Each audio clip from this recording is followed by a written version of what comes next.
যখন দুনিয়ার থেকে চলে যেতেছেন সবচেয়ে বেশি খুশির মুহূর্ত ওটা ছিল যে এখনই আল্লাহর সান্নিধ্যে চলে যাবে, ইলা রাফিকিল আলা।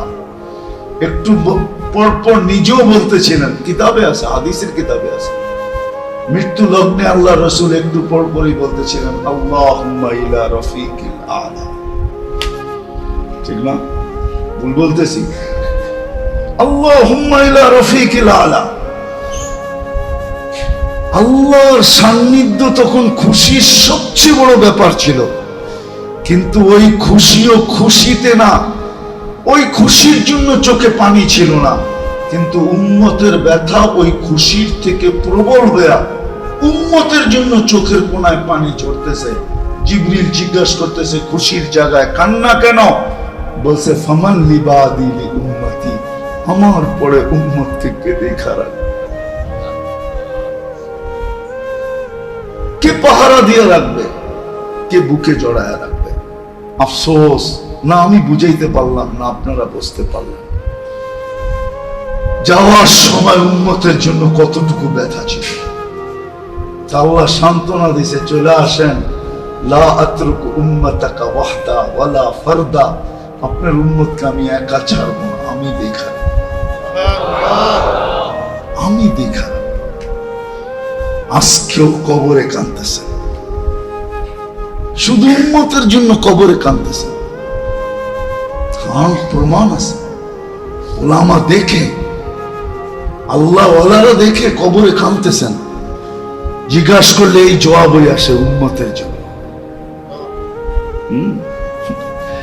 উম্মতের এক এক দেশের নাম পর্যন্ত আসে। আমি লোক নিয়ে আসতে পারি আপনাদের এখানে, একজন না, দুইজন না, পুরা ডর্জন জামাত নিয়ে আসতে পারি, এক ডর্জনের জামাত নিয়ে আসতে পারি।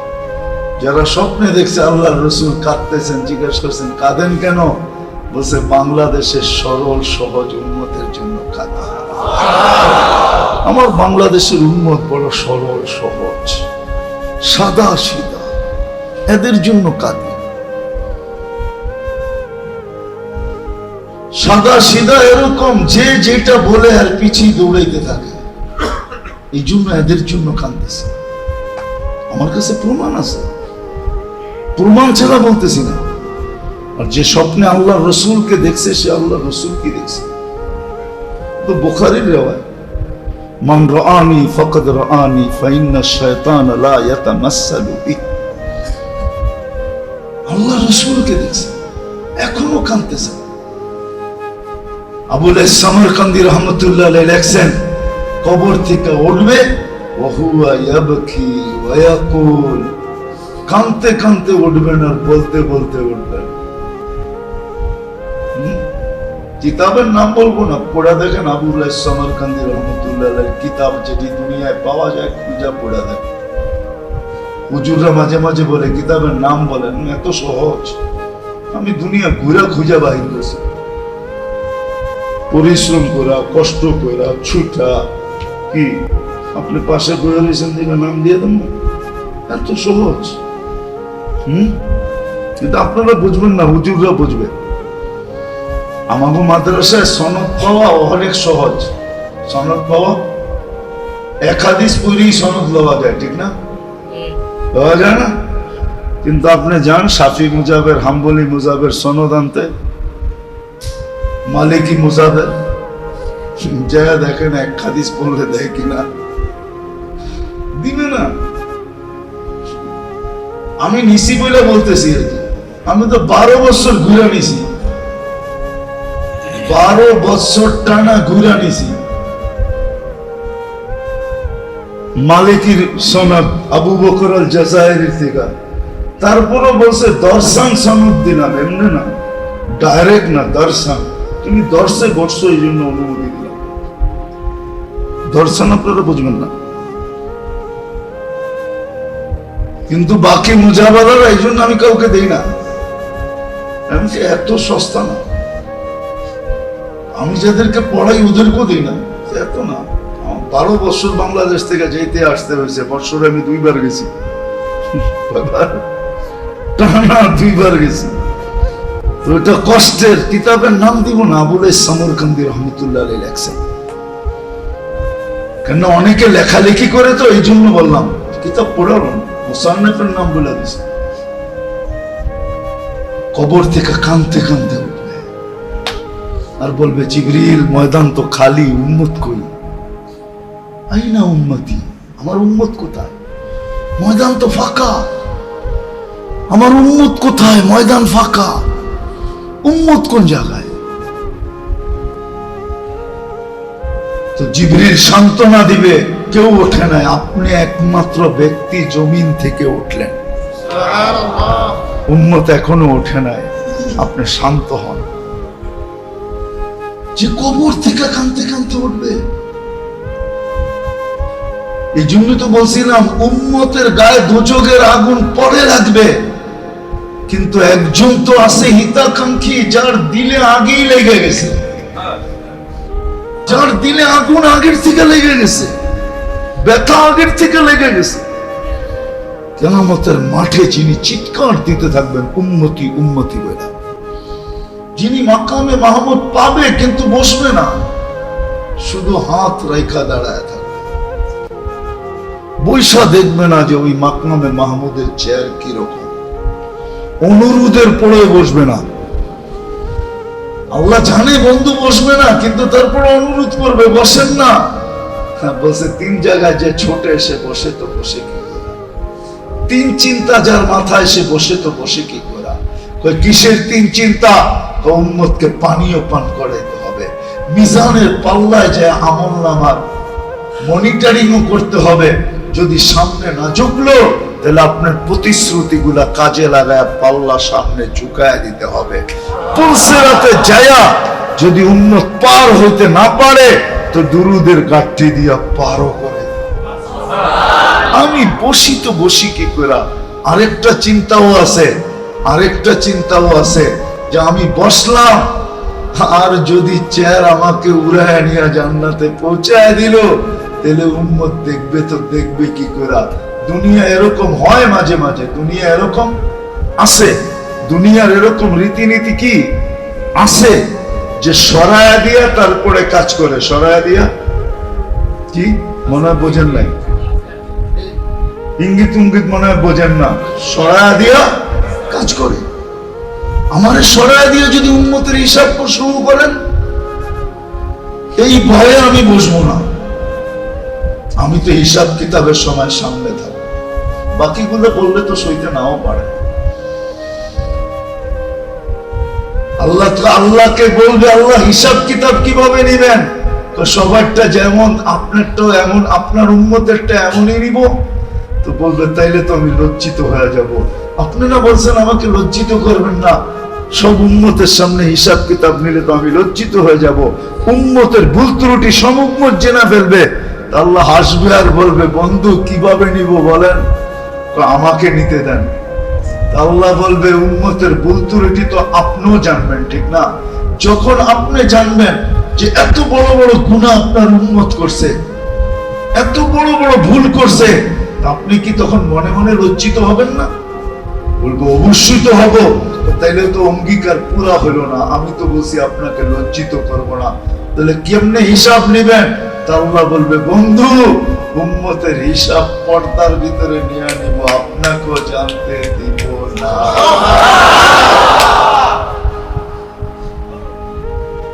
এই উম্মত তো জানেই না। এই জন্য আমি বলতেছিলাম যে আল্লাহ চায় এই উম্মত আগুনে না যাক, দুজকে না যাক। দাউদ আলাইহিস সালাম জীবনে একবার আজরাইল আলাইহিস সালামকে দেখছেন। ওনার সাথে খুব বন্ধুত্ব ছিল আজরাইল আলাইহিস সালাম। এক এক নবীর এক এক ফেরেশতার সাথে বন্ধুত্ব ছিল। আমাদের নবীজির ছিল দুইজনের সাথে, সবচেয়ে ঘনিষ্ঠ জিবরিল আলাইহিস সালাম আর মিকাইল আলাইহিস সালামের সাথে বড় ঘনিষ্ঠ বন্ধুত্ব ছিল। তো দাউদ আলাইহিস সালামের ছিল আজরাইল আলাইহিস সালামের সাথে। তো একদিন কথায় কথায় বলে ফেলছে, আপনি একটু আসল রূপটা দেখাইলে পারেন না? বলছে পারি বটে, কিন্তু আপনি তো সইতে পারবেন। বলছে এতদিনের বন্ধুত্ব এখনো কি ভয় কাটে নাই আমার? এতদিনের বন্ধুত্ব এখনো কি ভয় কাটে নাই আমার? ভয় মনে হয় কেটে গেছে, আপনি দেখান না। আজরাইল আলাইহিস সালাম যখন আসল রূপ ধরছে, ফাগাশিয়া দাউদ, বস এক নজর থেকে বেহুশ। দাউদ আলাইহিস সালাম বলছে, আল্লাহ হুশে আনেন, নাইলে কিয়ামত পর্যন্ত আসবে না। আর আমি তো, আমাকে দেখা বেহুশ তো হয়ে গেছে বটে, কিন্তু হুশে আনার ক্ষমতা তো আমার নাই। হুশে আনার ক্ষমতা আপনারই। আইনা দেন, নাইলে কিয়ামত পর্যন্ত এটা হুশে আসবে না। আল্লাহ যখন হুশে আইনা দিয়েছেন, তো বলছে কি, আপনারা একটু আগে বললেন এতদিনেও কি ভয় কাটে নাই, দেখলেন আর বেহুশ হয়ে গেলেন, সিদ্ধান্ত কি? তো বলতেছে, শুনুন, আখেরাতের কোনো আযাবের দরকার নাই, আপনার চেহারাটাই যথেষ্ট। খালি যদি আপনাকে দাঁড় করায় আর একে আপনার সামনে বহায় দেয়, তাইলে এটা আমার মতো বারবার হুশে আসবে আর বেহুশ হবে, হুশে আসবে আর বেহুশ হবে, হুশে আসবে আর বেহুশ হবে। এটার ভিতরেই ওর জিন্দেগি পানি তেনা তেনা হয়ে যাবে, আর কিচ্ছু লাগবে না। তেনা তেনা হয়ে যাবে, আর কিচ্ছু লাগবে না। এরকম বিকট চেহারা আজরাইল আলাইহিস সালামের। আমি যেটা বুঝাইতে চেয়েছিলাম, আল্লাহ দেখায় না কেন জানেন? নাইলে আপনি দেখতেন যে আপনাকে পরিচালনা কয়জন ফেরেশতা করে, কয়জন ফেরেশতা করে আপনি দেখতেন, কিন্তু দেখলে সইতে পারতেন না হয়তো। ওই বললাম না, দাউদ আলাইহিস সালাম দেখা যেরকম ট্যাব হয়ে গেছে, আপনি আর আমিও ডেলি ট্যায়ের মধ্যেই থাকতাম, হুশে এক সময়ও থাকতাম না, বেহুশই থাকতাম। হ্যাঁ, জীবন এই জন্য আল্লাহ লুকায়িত রাখছে, এটা ফেরেশতা দিয়া চালায়।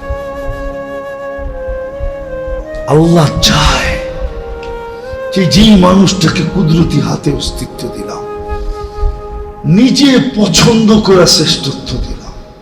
আরেকটা শব্দ যদি ওলামা অনুমতি দেয় তাইলে বলি, কিন্তু আজকাল বলতেও তো অনেক চিন্তা করে বলতে হয়, কেন একটু বলতে দেরি, মিডিয়া লেখালেখি হইতে দেরি হয় না, ঠিক না? সারা দুনিয়ায় তোলপাড় হইতে থাকে, ঠিক না? একদম লোক আছে, কোনো কামই নেই, খানা দিন খালি মিডিয়া হয়ে পড়ে থাকে। হ্যাঁ, এর বিরুদ্ধে লেখে, এর বিরুদ্ধে লেখে। রাগ হয়েন না কিন্তু আবার হুজুররা, পায়ে হাত রাখি। হ্যাঁ, নাহলে বলেই ফেলতাম, নাহলে বলি না শুধু বয়ের ঠেলায়, যে আল্লাহ যে মানুষটাকে এত সুন্দর বানাইছেন, এত রূপসী বানাইছেন, এত সৌন্দর্য, এত গঠন দিয়া বানাইছেন। অনেক সময় কিন্তু কারিগরও বানায় খালি দেখতে থাকে, এটা হইল কেমন? এত সুন্দর কি মনে হয় বুঝাইতে পারি না। আছে কোনো কারিগর এখানে? ও যে কাজের কারিগর নাই, চাকরি বাকরি করে এরকম কোনো কারিগর নাই এখানে? আছে? হ্যাঁ, ফ্যাক্টরিতে কাজ টাজ করে এরকম নাই? এরকম কোন ডিজাইনার নাই এখানে? হ্যাঁ, ডিজাইন বানাইতে যে অনেক সময় নিজেই তাক লেগে যায়, আরে এত সুন্দর ডিজাইন হলো কেমন? আল্লাহরে তো এটা বলা যাবে না, কিন্তু আমার মন চায় বইলা ফেলি, আল্লাহ মানুষ বানানোর পরে আল্লাহই বলে এত সুন্দর, এত সুন্দর, শ্রেষ্ঠত্ব আর কাকে দিব একে না দিয়া, এত সুন্দর। তো নিজেই আল্লাহ ভালোবাসা ফেলছে, ইন্নী লাকা মুহিব্বা ইয়া ইবনা আদম, ও মানুষ, সৃষ্টি তোকে ভালোবাসুক আর না বাসুক, আমি বেশা আমি তোকে ভালোবাসা ফেললাম, এত সুন্দর। এই জন্য আমি মাঝে মাঝে যুবকদের উপরে রাগও হই না, যে ওরা ফুল লইয়া ঘুরবে না কেন? ওরা ফুল নিয়া, আবার বৈধ বলতেছি না, ফুল নিয়া ঘুরা পিছে পিছে বৈধ না, কিন্তু মাঝে মাঝে নিজেকে সান্ত্বনা দিই, যে ওরা ফুল নিয়ে পিছে পিছে ঘুরবে না কেন? আল্লাহই তো বলে এত সুন্দর, কেউ ভালোবাসুক আর না বাসুক, ইন্নী লাকা মুহিব্বা, আমি তোকে ভালোবাসা ফেললাম। আমি কিন্তু হাদিস দিলাম, ইয়া ইবনা আদম ইন্নী লাকা মুহিব্বা ফাবিহুব্বি কুল্লি মুহিব্বা। তো আল্লাহ বলে আমার ভালোবাসার কসম, তুই আমাকে একটু ভালোবাসা দেখা, আমাকে একটু ভালোবাসা দেখ, আমি তো তোকে ভালোবাসা ফেললাম।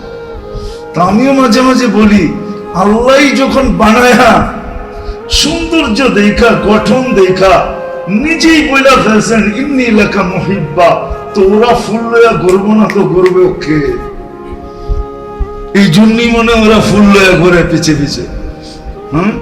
কিন্তু এটা বৈধ না, এটা ঠিক না, এটা আমাদের কালচার না, এটা আমাদের সংস্কৃতি না, মুসলমানের সংস্কৃতি না, এটা তো বিজাতিদের সংস্কৃতি, ইউরোপ ওলাদের সংস্কৃতি। কেননা ওরা 24 ঘন্টা কাউকে ভালোবাসা দিতে পারে না, ওই ক্যাপাসিটি ওদের কাছে নাই। ওরা 365 দিন কাউকে ভালোবাসা দিতে পারে না, এই ক্যাপাসিটি ওদের কাছে নাই।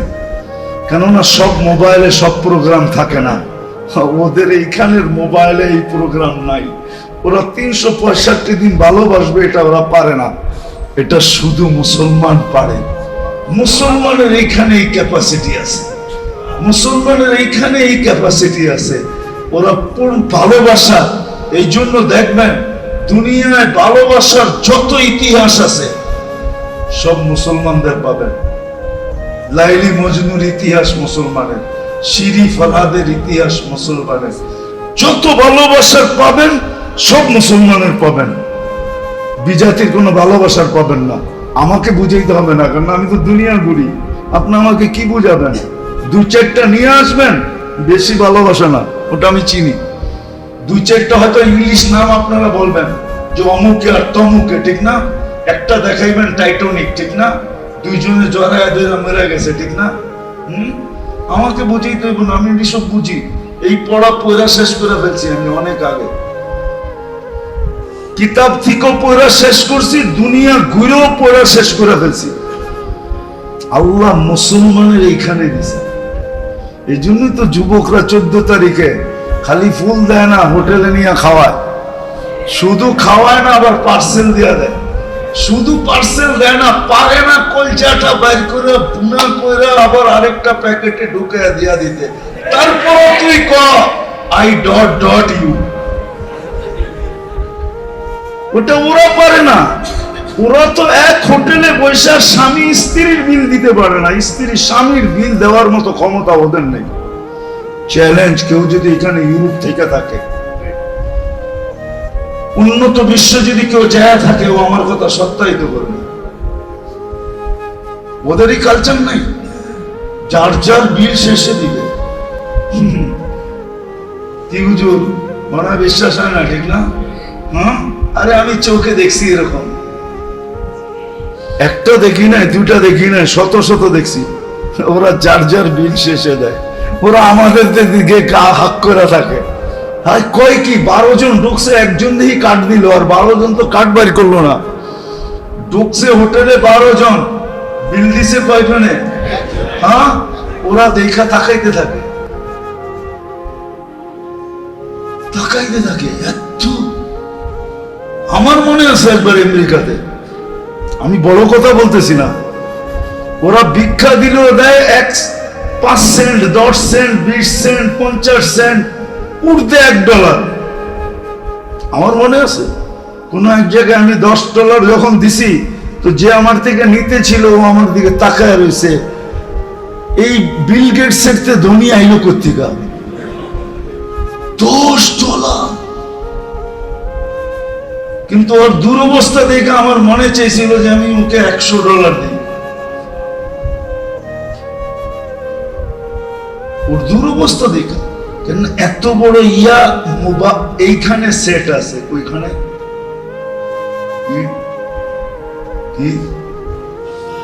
এইখানে সেট করা আছে, ওদের মোবাইলে সেট নাই।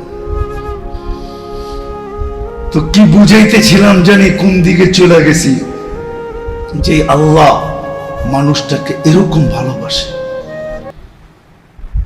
এরকম ভালোবাসে। ওই আল্লাহ চায় না যে এই মানুষটা জাহান্নামে চলুক, এই মানুষটা অসফল হোক, যাকে বানায় নিজেই ভালোবেসে যাচ্ছে, যে কেউ বাসুক আর না বাসুক আমি ভালোবেসে ফেললাম। একটু ভাবেন না।